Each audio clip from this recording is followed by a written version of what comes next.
qilaman deb unaqa tekshirib qaranglar. Lekin gap yomon emas, lekin hech narsa bildirmayapti. Avtomobil 300 tezlikgacha ham chiqa oladi.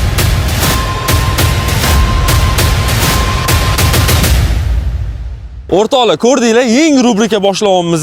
Biz avtomobillarni hammasini test drive qilib, jonini olib, qanaqa xarakterga ega, mashina qanaqa o'zini tutadi, texnik holatini mutaxassis sifatida ma'lumot beramiz. Albatta, reklama qilish maqsadi emas, mashinani sizlarga tushuntirib berish. Ya'ni siz olib hayda olasizmi, sizga bu moshmi bu mashina degan maqsadda texnik tormoz tizimi qanaqa yuradi, qanaqa to'xtaydi, o'zini upravleniya qilishi qancha muddatga yetadi, keyin rul upravleniyasi, rul burilishi, gradusi, razvoroti qanchalik, kichkina tor ko'chalarda qayla olasiz yoki umuman yura olasiz, manevr qila olasiz. O'shinisi, keyin motor obyomi, tezligi, uni to'xta olishi, hadoviy yurish qismida amortizator bizning yomon ko'chalarimiz yoki yaxshi ko'chalarda ham odatda boshqa amortizator original Kayabani misol keltirsak 88-90 gradusgacha ishlaydi. Boshqa avtomobillarni ham tekshirib ko'ramiz. Birinchi mashinamiz ko'rasizlar, Seus S09 avtomobili bo'ladi. Bitta ko'rib chiqamiz.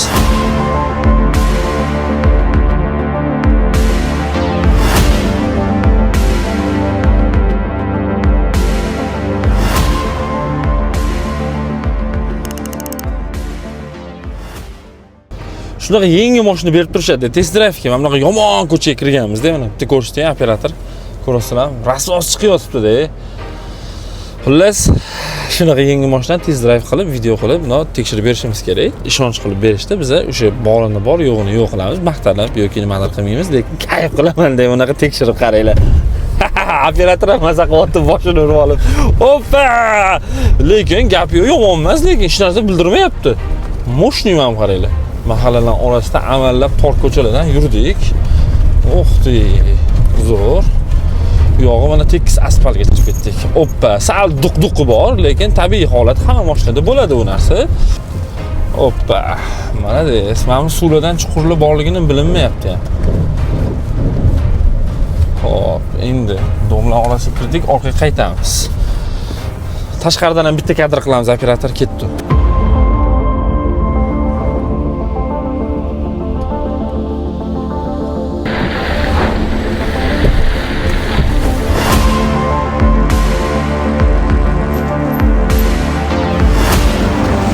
Haydaganda qaranglar, pavorotni yoqsam ham yonini shuna ko'rsatib turar ekan, ham Cobalt'ni videoga olishi osonroq ekan.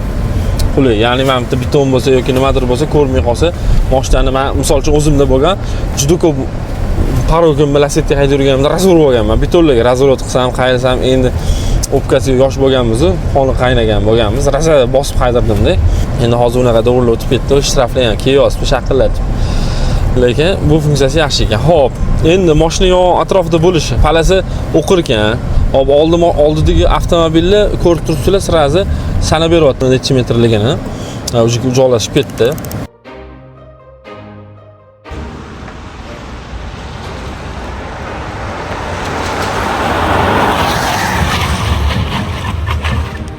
Avtomobilni tormoz tizimini o'lchab oldik. Endi buni metrda bitta o'lchab ko'ramiz. Xullas, mana yerda to'xtadi avtomobil. Chetroqqa olib qo'yganmiz, xalaqit qilmaslik uchun.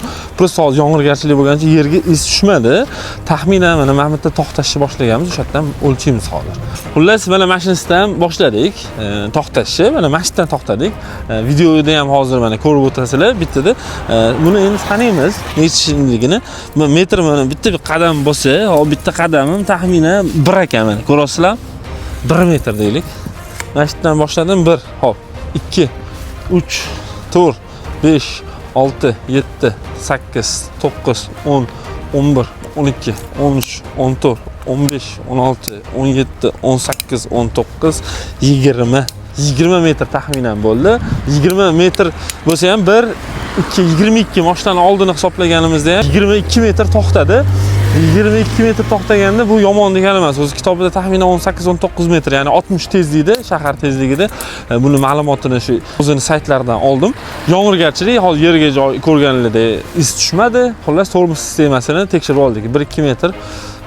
Avtomobil gibrid. Videoni boshlayotganimda buni hozir Spektr energy zaradka stansiyaga zaradlashga, quvvatlashga keldik. Hozir endi qayoq tarafligini ko'ramiz endi buni. Men o'zim ham birinchi marta ochishim, bu ochilmadi. Hop, endi u yoq tarafiga o'tamiz. Qani. Menimcha bu yoq zaratlash quvvatli bo'lsa kerak. Mana zaratlash bu yoqda ekan. Ko'rdinglar? Kattasi bistrisi, uydagi kichkinasi 7 kilovattligi.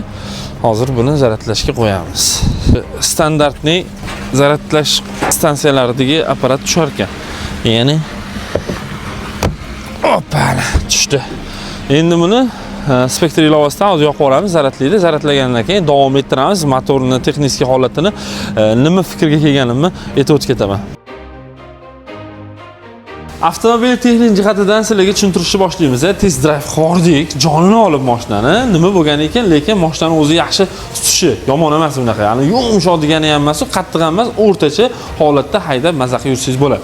Xo'p, avtomobil kapotni ochib o'tirmadik, chunki kapotni ochganimiz bilan hech narsa yo'q, chunki plastmassa bilan yopib tashalgan, suv quyadigan joylari va tormoz jitkislari joyida turibdi. Shuning uchun tek qismidan boshlaymiz. Birinchi bo'lib avtomobilning balon razmeri aytganimdek 20 255 ga 45 diametri, dvigateli 2 litr turbina bilan jihozlangan. Bu dvigatel bo'lsa, faqatgina elektr batareykaga quvvat beruvchi vazifasini bajaradi. Ya'ni bu elektromobil elektr motor harakatga keltiradi. Elektr motor tezligi maksimalni 190 gacha tezlik yurar ekan. Odatda elektromobillar ko'pi 180 dan u yog'iga o'tmaydi. Endi hozirgi sportivniy elektromobillar juda tez yuradi, bilasizlar. Ограничениясini o'zi aslida mutaxassis sifatida aytaman. Bu elektromobilda ограниченияsi bor, miyasi program yozilgan bo'ladi. O'shani olib tashlasak, avtomobil 300 tezlikgacha ham chiqa oladi. Ya'ni elektr motor magnit poylasi bilan o'rtadagi o'q aylanmasi bu juda katta tezlikda aylantirib bera oladi. Unga buyruq berish kelishiga bog'liq miyadan, ya'ni. Xo'p, tormoz tizimiga kelamiz. Tormoz tizimi ikkita porshinli, oldida ABS va ESP tizimiga mavjud. Oporni kattagina, vesiga nisbatan bemalol bu kuchga to'xtatib beradi, tezlikka ham oldi harakat keltiradi, ya'ni oldi balonlar aylantirib beradi, orqa prosta aravaga o'xshab aylantirib ketadigan narsa g'ildirak. Xo'p, hadoviy qismiga keladigan bo'lsak, rechey bir taraflama, amortizator tepada, stabilizator tagiga, balkasi bor, bu yumshoq bo'lishiga ta'minlab beradi. Balkada rezinkasi yo'q ekan, faqat boshqa avtomobillarda rezinka bo'lardi balkada. Nexia 3 da ham daji bor. Hadoviy shuning uchun ham yumshoq demayapman, o'rtacha holatda, qattiq ham emas. Balkasi prosta qotirilgan ekan yoniga. Batareykadan keyin bak hajmi 60 litr. Hop, batareykaning hajmi bo'lsa 15.43 kilovat tashkil qiladi avtomobil. Bilganingizdek, gibrid avtomobil, ya'ni to'liq quvvat bilan bak yoqilg'i va zaryadga to'lig'i bilan 1200 ga yaqin masofa bosib o'tadi kilometr. Ya'ni avtomobilning ruli ham bilganingizdek elektronli rul, yumshoqqina rul. Haydab tez drive qilganimizda uni sezgan bo'lishinglar kerak. Avtomobil elektr motori o'zida, zaryadka batareykani o'zida to'liq zaryadkasi bilan 70 kilometr bosib o'ta oladi va baki bilan qo'shimchasiga hozirga aytganimdek 1200 ga yaqin yuradi. Kitobida shunaqa yozilgan. Aslida bizda taxminan tabloda ikkalovini ham quvvatini spektr energetika stansiyasida to'ldirganimizda taxminan 1000 kilometrdan nari beri ko'rsatdi. Balkim hozir sovuq holat bo'lgani uchun pechkani ham yoqib qo'ydik, abagrefi ham yoqdik. Bu spiral oralig'ida va avtomobilning vesi og'irligida ikkita 3 ta inson haydaganimiz uchun quvvatda tez boradi va kam masofa bosib o'tadi. Bu hamma avtomobilga tegishli bo'lgan ma'lumot.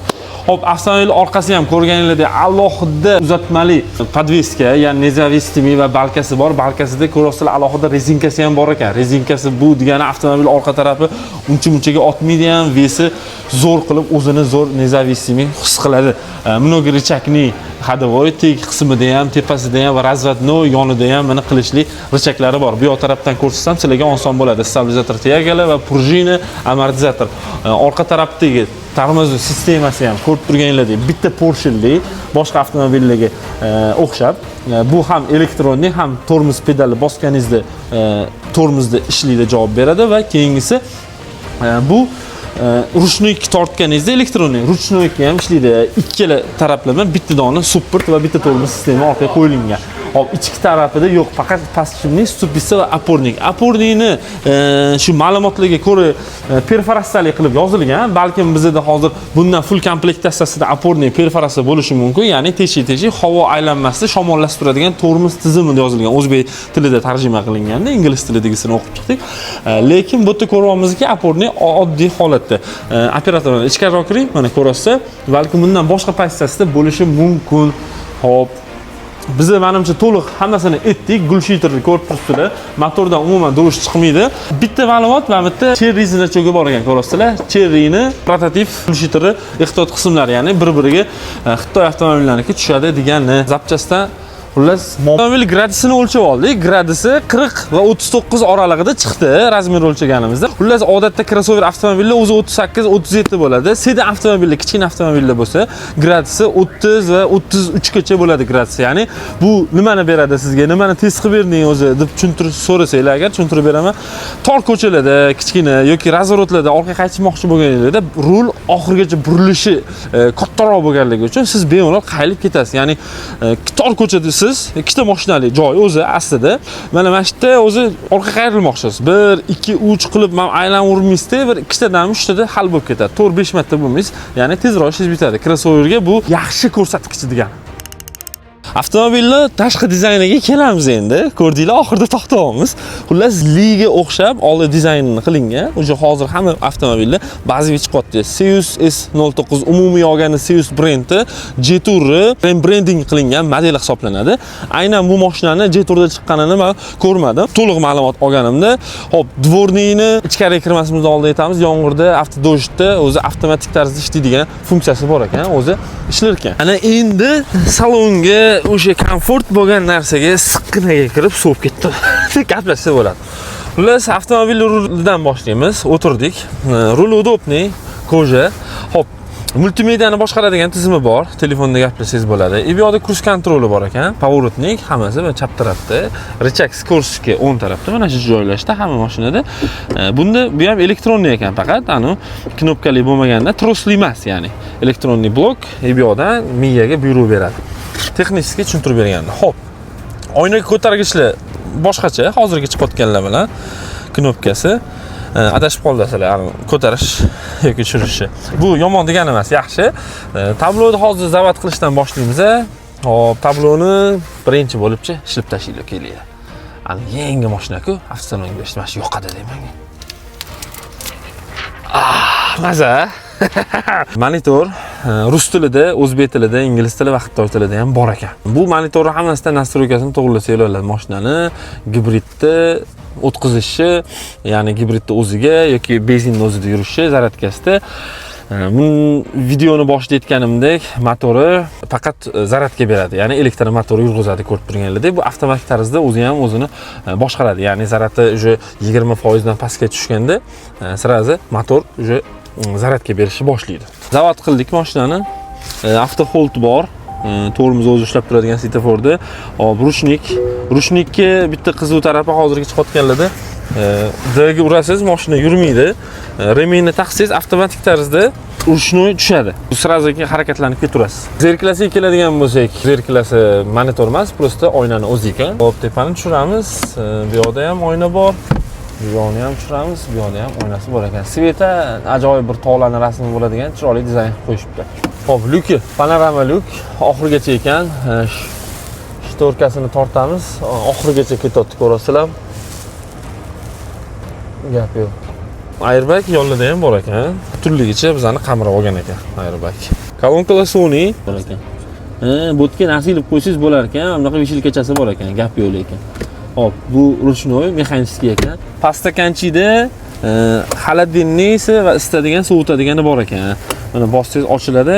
Mana mashitda o'zida ham sovutadi, ham isitar ekan. Kalit qo'yadigan joyi bu yoqda besprodnoy zaryadka va telefoningiz agar qizib ketadigan bo'lsa, kullari alohida kullari bor ekan bu yerda. Deflektorlarni ko'ramiz. Deflektorlar mana uni boshqacha dizayndagi emas, odatiy holatdagi. Bu yoqda ham xolodilniysi bor ekan. Bakini bitta ko'rasiz, faqat ana avtosalonchilarning bir dunyo narsasi bor ekan. Olib tashlaymiz mana. Hop, salon kengligi, sidenani eslab qolish funksiyasi bor ekan. Ya'ni sidenani shu o'zingizga qulay qilib to'g'rilab olasiz va uni eslatib qo'yishni bosib qo'yasiz. 3 xil pozitsiyada turar ekan eslab qolib. Kengligi keladigan bo'lsa, mana sideni oxirigacha surdim. Hop, bo'yi baland insonga udobniy, oyog'im olib qolmaydi. Bemalol kengina turibdi, haydasa bo'ladi. Ya'ni menga o'xshagan bo'yi baland insonlar. Bu yoqda benzin bak ochadigani, farani ligirovka qiladigan mana bakoylarni elektronniy boshqaruvi. Endi orqa tarafni bitta ko'rsatamiz. Hop, orqa tarafga o'tirib oldim. Eshikni ochamiz. Orqa tarafda alohida klimat kontrol bor ekan, konditsioner boshqarsangiz bo'ladi. USB Type-C zaryadlasangiz bo'ladi bemalol. Oldingizgina sidenasini mana bemalol to'g'rilab turib, o'zingizga udobniy qolsangiz bo'lar ekan. Ya'ni ishxonaga oladiganlar bo'lsa, mana bemalol oxirigacha jo'natib qo'ysangiz bo'lar ekan. Bu yoqda sho'pirkaga upravleniya qiladigan joyi yo'q. Svetli hop bu yoqda ruchnoy bar. Ko'rib turganinglardek pastdakanchiga. Orqa sidenani Abduf abagrefi hammasi bor ekan. Xo'p, endi bitta narsani aytadigan bo'lsak, orqa sidenada qaranglar, mana bu narsasi bor-ku, mana. Ko'rdinglarmi? Mana. Suyanib yotadigan qilsa ham bo'lar ekan. Mana shu narsasi zo'r ekan, lekin shuni zo'r qilishibdi. Gap yo'q. Boshqa qiziqarli, interesli narsa yo'q. Qolgani odatdagidek. Bagaj mana operator ham ochar ekan. Mana A harfini tegida bor ekan, ochiladi bagaj. Bagaj ochilganda Dimi avtomobil gibrid videoni boshlarida aytganimdek, bagaj anchagina katta. Bagaj bo'lim hajmi 723 litr ekan. Agar orqa sidenalarni yotqizadigan bo'lsak, 1634 litr bo'lar ekan. Katta holatda bemalol 2 ta inson yoki 3 ta inson sig'ib ketar ekan. Avtomobilning o'lchamini sizlarga aytadigan bo'lsam, kitobida 4 metr 858 sm yonlamachasiga uzunlasiga. Agar orqa yoki oldidan qaragan bo'lsak, ya'ni 1.9 2 metrga yaqin ekan. Bo'yini ko'rsanglar, mendan bo'yi sal pastroq ekan. 1.7 metr yozilgan ekan. Avtomobilning texnik holatini hammasini sizlarga yoritib berdim deb o'ylayman. Hozir mashinani yopamiz, ozgina signal chaladi. Xullas, Olam Avtoga kelganmiz. Olam Avtoda Swift bu modeldan tashqari mana bu yoqni ko'rishingiz mumkin. Chevrolet avtomobili, Jetour, AMG avtomobil modellari 5 ga yaqin model. Bu yoqda Series texnik ko'rik xizmati ham hammasi bor ekan. 16 ta podyomni bir dunyo ustida ishlaydi deyshti. Xullas, bu avtomobilni shu YouTube kanalimizdan ko'rib, agar xarid qilmoqchi bo'lsangiz 72 million chegirmasi bilan xarid qilishingiz mumkin. Videoga bitta like bosib qo'yasizlar. Agar yana savollar tug'ilgan bo'lsa, kommentga yozsanglar, men to'liq javob berishga harakat qilaman. Olam Avtodan kelib, bemalol xarid qilib ketaverasizlar.